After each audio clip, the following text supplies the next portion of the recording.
Sa mga kataon yun yung uy, hindi pa mahulog.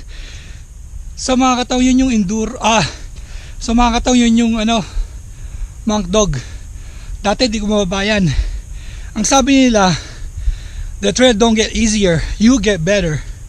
So I think I got a little bit better kasi di na ako natatakot na bayan siya. Let's go.